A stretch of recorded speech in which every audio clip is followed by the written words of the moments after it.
Thanks so much for joining us here on this Wednesday. I'm Brooke Hash, and a special thanks to those of you watching on the free WHAS11 app. For the first time since his return to the White House, President Donald Trump addressed a joint session of Congress. It was the longest address to the Congress in history. ABC's Nicole D'Antonio is breaking down the key moments. It was the longest speech to Congress in history. America is back. 100 minutes, and some are saying the most polarizing too. The people elected me to do the job, and I'm doing it. Trump was greeted by rousing cheers from Republicans and raucous cheers from Democrats. But Democratic lawmakers repeatedly interrupting, claiming many of his remarks were false. Just 4 minutes in, Texas Democrat Al Green heckling the president, shaking his cane at him. Members are directed to uphold and maintain decorum in the House. It's the first time that's ever happened. The president taunted his opponents, highlighting his policies with many false allegations and claims, at the same time saying this. I look at the Democrats in front of me, and I realize there is absolutely nothing I can say to make them happy or to make them stand or smile or applaud. Nothing I can do. On GMA this morning, House Democratic leader Hakeem Jeffries. So that was one of the most partisan and divisive speeches ever delivered by an American president. The president spent little time talking about the economy the same day he imposed sweeping 25% tariffs on Canada and Mexico. There'll be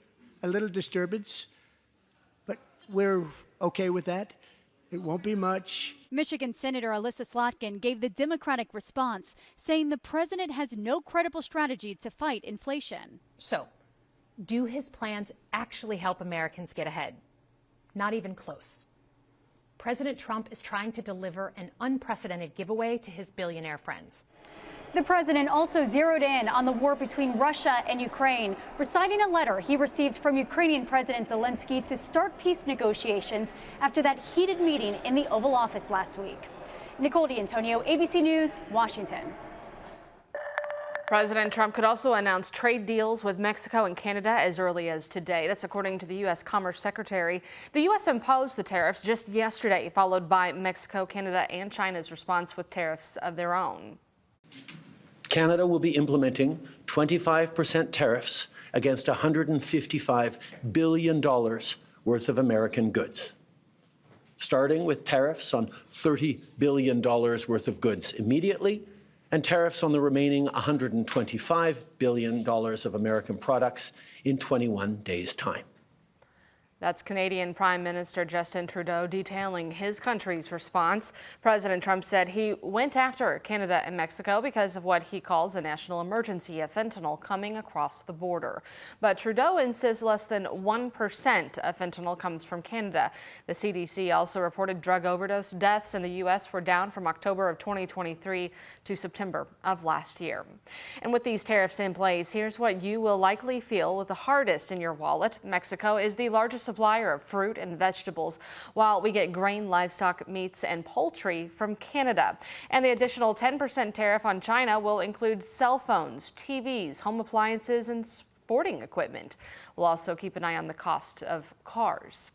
Well, you could see price hikes pretty soon at Target. The retailer's CEO said Trump's tariffs on Mexico may force it to raise prices on fruits and vegetables as soon as this week. Mexico's president said if they can't reach an agreement, the country will impose tariffs on U.S. goods by Sunday.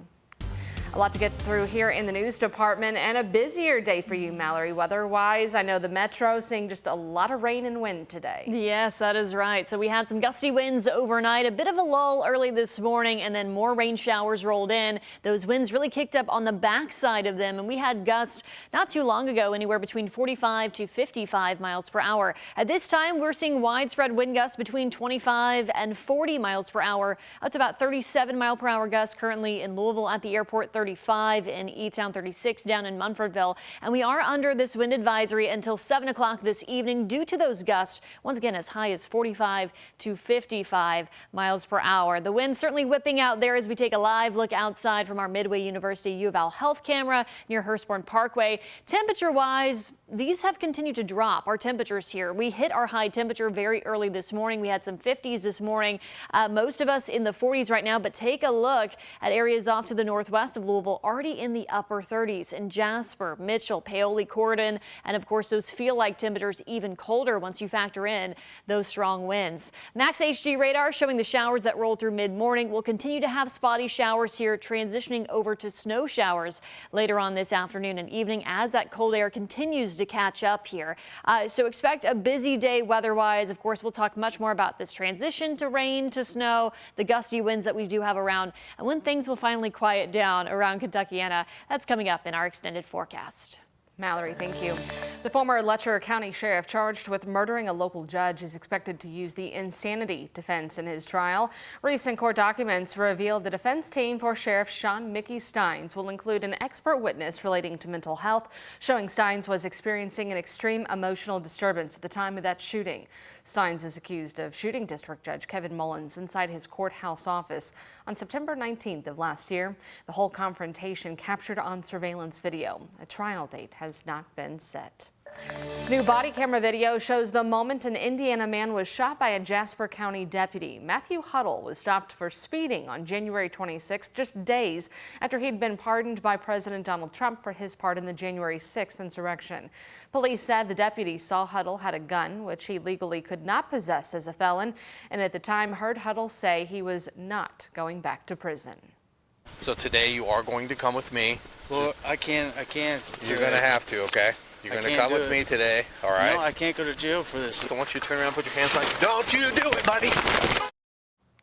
Now, in that video, Huddle grabs for his gun and then the deputy fires shots at him, killing him. In the body camera video leading up to that shooting, you can hear him admit to driving without a license and having multiple past license suspensions. Over 40 nursing home residents in Nelson County were moved out of landmark of Bardstown after smoke filled the wing of a facility there Tuesday. More than a dozen people, including 2 officers, were taken to the hospital for smoke inhalation. The chief of Bardstown Fire Department told our Ian Hardwick the fire was out within 7 minutes. We believe that there was an electrical failure within that unit that caused the fire. That was a storage closet, and there was some combustibles within that compartment and caused the fire to spread into the inside. Now, we do have some concerns with these units, being that this has been the second time. This picture from Bardstown Fire shows the HVAC unit the chief was talking about. It's right there below the window. Each room at the facility has its own. A different one caught fire last June, according to Chief Spaulding. And although he credits the nurses on staff with pulling patients out safely as the fire spread, Spaulding shared concern over Landmark's aging facility. The sprinkler system in the fire room did not operate like it was supposed to. In the townhomes near the fire, yeah, I'm just glad everybody got out okay and there wasn't no real serious injuries. Neighbors Randy Skaggs and Marie Greenwell saw school buses move some Landmark residents to a sister facility in Louisville. That was the trick. Yeah, because I mean, them school buses had to drive to get up that road. I mean, there's just enough room for a vehicle. The fire department added that 38 residents were moved. In Bardstown, Ian Hardwick, WHAS11, on your side. Controversy over a new fire territory in Clark County, Indiana. The Clarksville Town Council voted against a plan to create a new territory a day after Jeffersonville voted to approve one. The proposed territory would cover a gap in coverage created by the fallout of Jamie Knowles' New Chapel EMS. The $30 million plan would create a fire territory between the city of Jeffersonville and Utica Township. The major concern for some is that the plan would cost the rest of the county tax dollars. Clarksville specifically would see a loss of nearly $5 million. Okay, it's a loss of $31 million for everybody else in Clark County. Yes. I just want to make sure that's clear to those that are listening. It just blows my mind still. That's a lot of money for Jeffersonville and in a school district in Borden. In addition to Clarksville, the plan would also cost Charlestown $500,000 over the next 3 years. A vote on the proposal, a full vote, is set for March 13th. Flash dads were added again on Crumbs Lane Elementary this morning, applauding, high-fiving, and cheering on kids entering the school. They start their day with a smile every time we see our flash dads. One dad in attendance said volunteering with this group is a way to give children something he didn't have while growing up. It's an opportunity to give something back that I didn't have myself. You know, just to see men standing here, dads, fathers, you know, working men, just coming in to celebrate these kids and tell them have a good day, man. Flash Dads is a volunteer group of around 50 dads and community members who surprise students throughout the school year at different schools. Their counterpart Mornings with Moms does the same.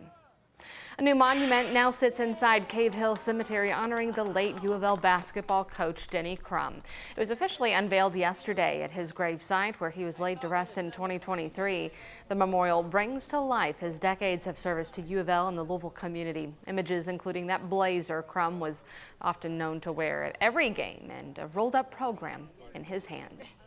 We debated on what we might want to put on it, but I think that captures his heart. I mean, we always said he came here and he never wanted to leave again because he loved the fans. The project was years in the making and was further delayed following this year's severe weather.